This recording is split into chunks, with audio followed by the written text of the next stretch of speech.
নমস্কার। আজকে স্বামীজি সম্বন্ধে ৬ নম্বর গল্পটি আপনাদের সামনে তুলে ধরব। এই গল্পের মাধ্যমে স্বামীজি আমাদের কি বার্তা দিতে চাইছেন আপনারা একটু মন দিয়ে শুনুন, তাহলেই বুঝতে পারবেন। আমরা সবাই জানি স্বামীজি এক সময় পদব্রজে সারা ভারত পরিক্রমা করেছিলেন। সেই পরিব্রাজক সময়েরই একটি ঘটনা। পরিব্রাজক সময়ে স্বামীজি গিয়ে যখন বারাণসীতে উপস্থিত হয়েছেন, সেই সময় একদিন বারাণসীর দুর্গা মন্দির থেকে ফিরছেন, এমন সময় একপাল বানর স্বামীজির পিছু নিল। স্বামীজি দৌড়তে লাগলেন, বানরগুলোও পেছনে দৌড়তে লাগলো। এমন সময় একজন বৃদ্ধ সন্ন্যাসী স্বামীজিকে বললেন, থামো, জানোয়ারগুলোর মুখোমুখি রুখে দাঁড়াও। স্বামীজি সাহস ভাবে ফিরে দাঁড়ালেন। বানরেরা প্রথমে থমকে দাঁড়ালো, তারপর ছুটে পালালো। এই ঘটনা থেকে স্বামীজি জীবনের একটা মহৎ শিক্ষা পেলেন। বিঘ্ন কিংবা বিপদ দেখে কখনো পালিয়ে যেতে নেই, নির্ভয়ে তার মুখোমুখি দাঁড়াতে হয়।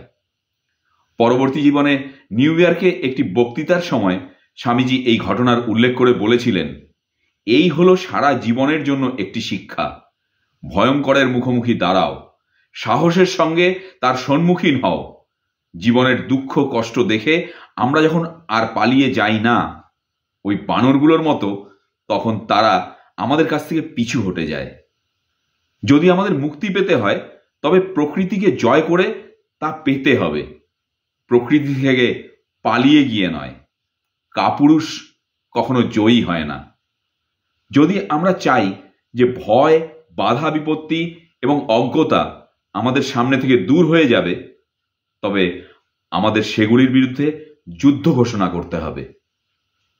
অর্থাৎ স্বামীজি এর মাধ্যমে আমাদেরকে এভাবেই শিক্ষা দেওয়ার চেষ্টা করেছেন যে জীবন আমাদের যখন চলবে, তাতে বিভিন্ন রকমের বাধা বিপত্তি আসবেই, বিভিন্ন রকম ওঠানামা আসবেই, কিন্তু কখনোই সেটার থেকে পালিয়ে গেলে আমরা সেই প্রবলেমগুলোকে সলভ করতে পারবো না।